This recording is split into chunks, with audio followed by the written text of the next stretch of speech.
Hello বন্ধুরা, শুভ সকাল সকলকে। তো রিভেল কুইন কিচেন অ্যান্ড ব্লগে তোমাদের সকলকে আবারও একবার স্বাগত। তো তোমাদেরকে সঙ্গে নিয়ে আজকে আবারও একটা নতুন ভিডিও শুরু করছি। আশা করছি আজকের ভিডিওটা তোমাদের অনেক ভালো লাগবে। তো ঘুম থেকে উঠেই চলে এসেছি কিচেনে। আর এই যে রাতের বাসনগুলো ছিল, কাল রাত্রে আর ধুয়ে রাখতে পারিনি, তো ওই বাসনগুলো এখন আমি ধুচ্ছি। কারণ কি বলো তো, মানে এই যে একটু ঠান্ডা গরম একটা ওয়েদার পড়ছে, মানে কখনো দেখছি ঠান্ডা আবার কখনো গরম লাগছে। তো এই ওয়েদারের জন্য শরীরটাও খুব একটা ভালো নেই। তো ওই জন্য রাত্রে রান্নাবান্না শেষেও আমি ওভেনটাকেও ক্লিন করতে পারিনি, ওইভাবে ছিল। তো ভাবলাম সকালে উঠেই করব, শরীরটা না পারলে আর কি করা যাবে বলো। তো যাই হোক, তো রাত্রে ওইভাবে ছিল, তো সকালে ভাবলাম আগে সব কিছুকে একটু ক্লিন করে নিই, তারপরে রান্নাবান্না বসাবো।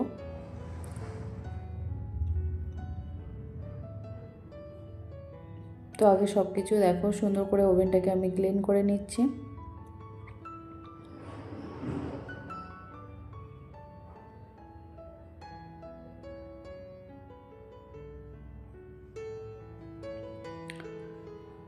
তো এদিকে সব কিছু ক্লিন করা হয়ে গেছে, আর ছেলেও ঘুম থেকে পড়েছে আর ও পড়তেও বসে পড়েছে। তো ওকে একটু দুধটা গরম করে আগে দিয়ে দিলাম, আর একটু ড্রাই ফ্রুট দিয়ে দিলাম। আর হাজব্যান্ডও বলছে যে শরীরটা ওরও খুব একটা ভালো লাগছে না, তো ভাবলাম আজকে একটু আদা লবঙ্গ দিয়ে একটু লাল চা করি, আর আমরা এই লাল চাটা দুজনে মিলেই খাবো। তো দুজনের জন্য এখানে চাটা বসিয়ে দিয়েছি। আর ঠান্ডা লাগলে না এই লাল চাটা খেলে, একটু আদা লবঙ্গ দিয়ে চাটা খেলে দেখবে সকালে একটু ফ্রেশ ফ্রেশ লাগে। তো ওই জন্য আজকে একটু আদা চা করে নিলাম।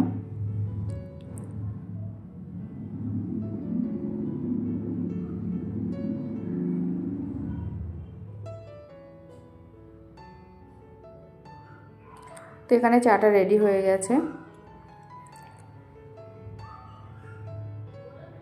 আর আজকে হাজব্যান্ডেরও অফিস আছে, তো ওই জন্য একটু সকালে উঠতে হয়েছে।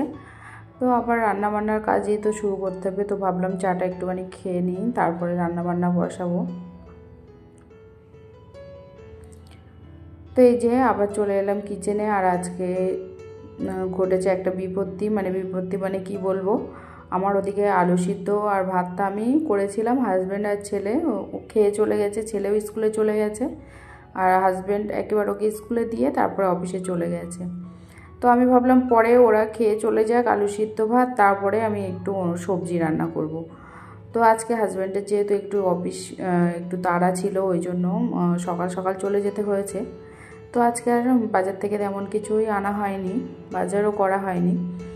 তো যাই হোক, তো এদিকে হঠাৎ করে আমার নন্দাই ফোন করে বলছেন যে উনি আর একজন আসবেন, দুজন আসবেন। তো আমার হাজব্যান্ডকে আমি ফোন করলাম, মানে যখন আমার নন্দাই ফোন করেছেন তখন আমার হাজব্যান্ড অলরেডি চলে গেছেন অফিসে। তো কী করবো, আমি হাজব্যান্ডকে বললাম, তো বললো দেখো তুমি যদি কোনো ম্যানেজ করতে পারো। কিন্তু কি করব, এখানে তো আমি তেমন কাউকে চিনি না, আমরা যে এই ভাড়া বাড়িতে এসেছি নতুন, এখানে আমি তেমন কাউকে চিনি না, কাকে বলবো বাজার করতে। আর হাজব্যান্ডও আজকে অফিস থেকেও বেরোতে পারবেন না, উনি খুবই তাড়া। তো আমি ভাবলাম যে একটু বুদ্ধি করে চললে না দেখবে সব কিছুই ম্যানেজ হয়ে যায়। তো ভাবলাম যে অনেক দিন ধরেই না আমার বাড়িতে একটা নারকোল আছে, তো আমি ভাবলাম যে ওনারা যখন হুট করে আসছেন, আর অলরেডি সবজি আমার কেনা ছিল ফ্রিজে, শুধু মাছটা ছিল না, আর অল্প একটু মাংসও আছে ফ্রিজে। তো আমি ভাবলাম এটা দিয়েই আজকে কোনো রকম ম্যানেজ করি, কারণ হাজব্যান্ডও আসার মতো কোনো পরিস্থিতি নেই, কারণ একেবারে উনি অফিসে একবার ঢুকে গেলে ওখান থেকে বেরোনো মুশকিল। তো যাই হোক, উনি সেই দুপুরবেলা খেতে আসবেন বলে গেল, ওই জন্য হাজব্যান্ড আজকে ভাত তরকারি কিছুই নিয়ে যাননি। তো আমি কী করলাম, ওই নারকেলটা কুড়ে নিয়েছি। আর এখানে না আমি ভাবলাম যে একটু সাদা পোলাও করি, মানে নারকেল দুধ দিয়ে যদি পোলাও করি তাহলে দেখো ম্যানেজ হয়ে যাবে এদিকে, আর রান্নাবান্নাটাও বেশ ভালো হবে। তো আমি এখানে পোলাও রান্না করবো। আর পোলাওয়ের সঙ্গে কী বলো তো, মানে ভাজাভুজিটা বেশ ভালোই যায়। ওই জন্য আমি ভাবলাম যে তাহলে মাছ নেই যখন, আমি এখানে আলু ভাজা, পটল ভাজা, ডিম ভাজা, বেগুন ভাজা এগুলো দিয়ে, আর একটু মটর ডাল আছে, তো মটর ডাল করবো একটু বসা করে, আর অল্প একটু মাংস আছে, ওনাদের দুজনের মতো হয়ে যাবে। তো এইভাবে আর কি আজকে ম্যানেজ করব, সেটাই ভাবছি। তো দেখো এখানে প্রথমে আলু ভাজাটা বসিয়ে দিয়েছি, আমি সব কিছু বেছে কুটে নিয়েছি। আর ওনারাও যে এইভাবে হুট করে বলবেন যে আসবেন, একটু আগে বললে হয়তো হাজব্যান্ড অফিস যাওয়ার আগে বাজার করে দিয়ে যেতে পারতেন। তো ওনারা যখন এখন বলেছেন কোনো উপায় নেই, তো আমার এইভাবেই বুদ্ধি করে ম্যানেজ করতে হবে। আর কি করব বলো, আর এখানে বাইরে থাকি, এখানে আমি তেমন কাউকেই চিনি না যে বলবো একটু বাজারটা করে দেবে আমাকে। আগে যেখানে আমরা ভাড়া বাড়িতে থাকতাম ওখানে তেমন কোনো অসুবিধা হতো না গেস্ট আসলে, কারণ ওর কাছেই বাজার ছিল। আর ওখানে বিশেষ করে লোকজনও চেনাশোনা ছিল, যেহেতু আমরা ওখানে 6 বছর কাটিয়ে এসেছি, তো ওখানে কোনো অসুবিধা হতো না। আর এখানে যে এখন আমরা যেখানে আছি, এখানে আমরা সবে 2 মাস মতো এসেছি, তো এখানে আমি কাউকে চিনি না যে তাকে বলবো একটু বাজার করতে। তো যাই হোক, আজকের দিনটা মনে হচ্ছে কোনো রকমভাবে আমি ম্যানেজ করতে পারবো একটু বুদ্ধি খাটিয়ে। তো এদিকে দেখো পটলটাও ভাজতে বসিয়ে দিয়েছি, আলুটা ভাজা হয়ে গেছে, আমি নামিয়ে নিলাম। এবার পটলটা ভাজতে বসিয়ে দিয়েছি। তো এদিকে পটলটাও ভাজা হয়ে গেছে, পটল ভাজাটা আমি নামিয়ে নিয়েছি। আর এই যে বেগুনটাও ভাজা হয়ে গেছে, এগুলোও নামিয়ে নেব। তো এখনও আমার ভাতটা করতে বাকি আছে, ভাত বাকি আছে, মাংসটা, ডাল এখনও এগুলো বাকি আছে।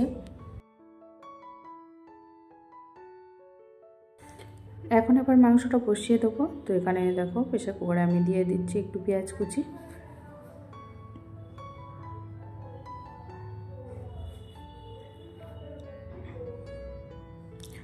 এক হাতে কিন্তু সব কিছু ম্যানেজ করা অনেক কষ্টের ব্যাপার, কারণ যেহেতু আমার এখানে কোনো হেল্পিং হ্যান্ডও নেই, আর একা হাতে সব কিছু নিজেকেই সামলাতে হয়।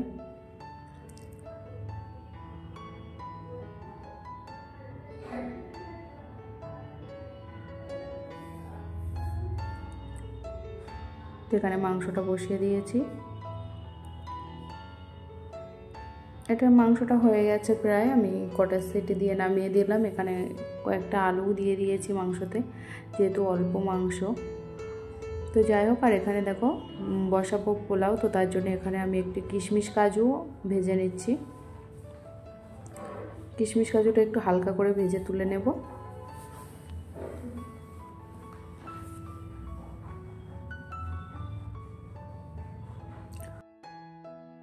আমার কাছে মনে হলো পোলাও রান্নাটা সব থেকে তাড়াতাড়ি হয়ে যাবে আর সহজে হয়ে যাবে, ওই জন্য আমি দেখো ঝটপট করে সব কিছু কিন্তু এক হাতেই রান্নাটা কমপ্লিট করে নিচ্ছি।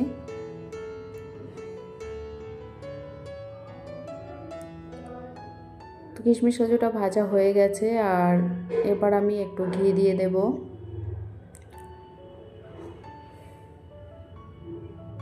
আমি এই রান্নাটা খুব বেশি ভালো পারি না, এই পোলাও রান্নাটা আমার মা খুব ভালো করতে পারে। তো আমার বারবার মায়ের কথা মনে হচ্ছিল যে মা এই রান্নাটা খুব সুন্দর করে, তো আমি একদমই খুবই ভালো পারি না। এর আগেও 1-2বার ট্রাই করেছি, অতটা ভালো হয়নি। তো ভাবলাম যে আজকে একটু ধৈর্য ধরে একটু নিজের মতো করে দেখি রান্না করে, আশা করছি আজকে ভালো হবে পোলাওটা। তো যাই হোক, দেখো এদিকে নারকেলের দুধ আর পানি দিয়ে দিলাম।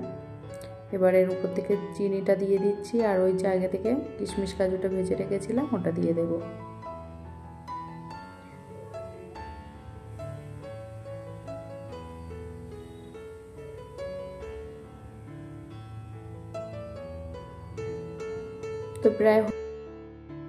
তো এই তো পোলাওটা প্রায় হয়ে এসছে। তো আমি উপর থেকে একটু ঘি ছড়িয়ে দিচ্ছি যেন ভাতটা একটু ছাড়া ছাড়া থাকে, তো তার জন্য। আর একটু ফুড কালার দিয়ে দিচ্ছি। ফুড কালার দিলে কি বলো তো, ভাতটা দেখতে বেশ ভালো লাগে, একটু কালারিং হয়, তো তার জন্য একটু ফুড কালার দিয়ে দিলাম।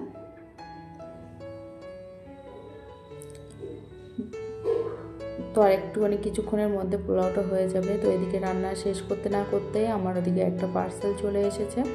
তো দাদাটা ফোন করলো, তো আমি নিজে গিয়ে পার্সেলটা নিয়ে চলে এলাম। আর এটা ছিল পার্পেল অ্যাপ থেকে, আমি অর্ডার দিয়েছিলাম রোজমেরি ওয়াটার, যাদের হেয়ার ফলের সমস্যা বা হেয়ারটা গ্রোথ হয় না তাদের জন্য এই রোজমেরি ওয়াটারটা কিন্তু খুবই ভালো। আমি তো এই 3টে ইউজ করে ফেলেছি। তো যাই হোক, এদিকে আমি গোসল সেরে চলে এসেছি। তো হাজব্যান্ডও চলে এসেছেন ছেলেকে নিয়ে, আর উনি খেয়ে দিয়ে আবার চলে যাবেন অফিসে। তো এই যে এখানে ডাল আর বেগুন ভাজা আছে, এই যে, আর আলু ভাজা, পটল ভাজা, আর এখানে একটু ডিমটা ভাজা করে নিয়েছি, আর এখানে আছে মাংস। তো এই তো রান্না বান্না কমপ্লিট করে আর ওনাদেরকে এবার খেতে দেব। তো আমরা সবাই মিলে একসঙ্গে খেতে বসে পড়েছি।